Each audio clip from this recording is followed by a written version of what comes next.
Or do you think the firestorm over these AIG bonuses is over? The House Financial Services Committee, led by Barney Frank, is at it again, quietly passing a measure that is expected to be brought to the House floor as early as tomorrow. It's called the Pay for Performance Act of 2009. Now, under the proposal, the government would impose pay restrictions on all employees, not just top execs at companies that receive any aid from the government. Democratic Congressman Alan Grayson is the chief sponsor of the bill, joins me right now. That's getting pretty big brotherish there, Congressman. Well, why do you say that, Neil? The bill restricts unreasonable and excessive compensation. But who's deciding that? Who's deciding that, Congressman? The Secretary of the Treasury issues rules. All right, but is a personal assistant or a secretary at the company bound by these same rules and these same pay levels set by some arbitrary bureaucrat? The people who are bound by it are the people who have been ripping off the American taxpayer by stealing money from us and stuffing it into their own pockets. But the assistant or the secretary, I would probably not include in that group. Would you? Why would you think that's even an issue under this bill? This bill only talks about unreasonable compensation. Well, you know who's defining unreasonable? Who's defining unreasonable? Seriously, Neil, are any secretaries getting $1 million bonuses? If so, please let me know. Then state it. What is unreasonable to you? Tell me now, what is unreasonable? If you get a $10 million bonus for destroying your company and putting the whole U.S. economy at risk, that's unreasonable. Okay, you know what? I would agree. You know, on that, if you are getting that money and you brought the company under, I'd sign on to this thing with you, Congressman. That's what this bill does. Well, did you mention the $10 million thing in this bill? What do you mean, by number? Yeah.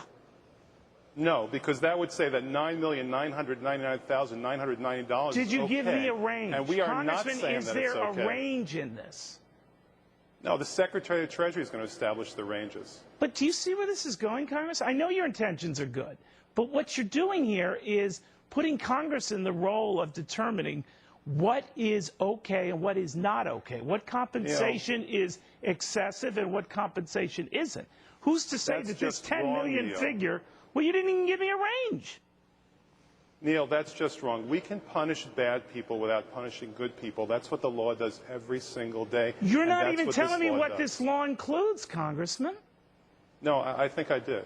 No, you didn't. You didn't give me a level and a number. That's all I'm asking. Well, that's for the Secretary of the Treasury to do. We have separation of powers, Neil. We have a Constitution. But Congressman, you're giving him carte blanche powers, and you're not even defining what those ranges for those powers are. I think as taxpayers, we have a right to know what we're writing off on. No. We set the general rules. The executive branch executes on them. That's how the Constitution works. But in the general rules, you're leaving it up to the Treasury to decide what are adequate compensation levels for everyone at that federally rescued company. Lots of rules are like that, Neil. In the Constitution, we have due process and equal protection. That's all the Constitution says. Then what's due process and equal protection. Then what's to it's stop up to the executive branch. You got to hear what you're saying, because you're Sweden in a suit now. What is to stop a mid-level executive from thinking you and the Treasury are gunning for him, even though he had nothing to do with the demise of the company in question? What would make him think that other than paranoid delusions? Is it a paranoid delusion to think that you're telling me you're going to police salary and leave it in the Treasury's hands, and you don't even know what an adequate salary range is, but you're telling me, Neil, don't be paranoid and delusional because the Treasury is going to set those standards, but you can't even tell me what the standards are?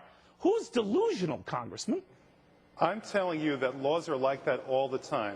The Congress sets general guidelines and the executive... They are stupid laws. It's the Constitution, Neil. No, the Constitution never gave you the damn authority of telling anyone what they should make. You are not... Don't use profanity on the air, please. The Constitution never gave you the authority to blithely come in here and arrogantly set pay for people you don't even know. And you don't have the guts to come back at me and tell me what you think adequate pay ranges are, and you cavalierly tell me that's for the Treasury to decide, idiot. And the Treasury is going to set guidelines behind closed curtains, and then we're going to sign on to it because you say, trust the Treasury, trust me? Are you nuts? Listen, Neil, we have a real problem here. The real problem is people are taking taxpayer money and they're looting it, putting it in their own pockets, and destroying the economy in the process. This bill stops that. If you're in favor of seeing that continue, a lot of people disagree with you. Congressman, you're obfuscating here. I am asking you, I agree with you. There were people in power who took obscene bonuses and pay packages, and they ran the company into the ground. But if this measure, if I'm reading it correctly, you're not even delineating or separating who those people are. You're just saying everybody at this institution is fair game for us to examine their pay packages. When I ask you at a level that you would deem excessive, you're not even playing along. You're not even giving me a range. You're saying that's up to Oz behind the curtain. No wonder American people are fed up with this nonsense. No, Neil, that is not Alan Grayson's job. That is Mr. Geithner's job. He's the Secretary of Treasury. He's part of this. To decide what number to write on the check. No, we're taking away the blank checks that people have written for themselves at AIG. Give me a number. And saying that has to stop. To you? Give me a number. How can you have people vote on something you don't even know what the hell they're voting on? That's ridiculous. Everybody knows what they're voting on here. They're voting to stop these ridiculous, excessive bonuses, which you are defending. I'm not defending. I'm just told then how would you stop I just told you that if a company is taken over by taxpayers, ridiculous overpriced bonuses for the very people who brought the company to this point, they shouldn't be getting them. And you're free at that point, since they got taxpayer dollars. If you want, go fire them. What I am saying, though, is that when you include en masse everybody at that company, what's to stop you from just willy-nilly going after any company you damn well please? That's ridiculous. No one's contemplating that. Why don't you ask that question to Tim Geithner?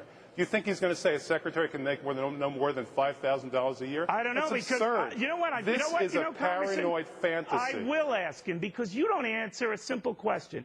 We have entrusted in you oversight to make sure these abuses don't happen. Your answer to those abuses is, I'm going to police excessive pay. When I ask you what excessive pay is and how you would define it, you didn't even give me a range. I'm not the one insulting you, Congressman. You are the one insulting Americans who have better stock in thinking that their leaders can do a better job. You're humiliating them, not the crooks you say are running the companies. That's absurd. We're passing a law that stops a bad thing from happening.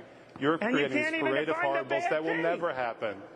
All right. I just told you what would happen. The bad thing is that $160 million. If the Treasury gives me a range, God bless them, because I've asked you every which way I know to give me a range. Either you couldn't or wouldn't or felt that you shouldn't. We pay you, Congressman. Act like it.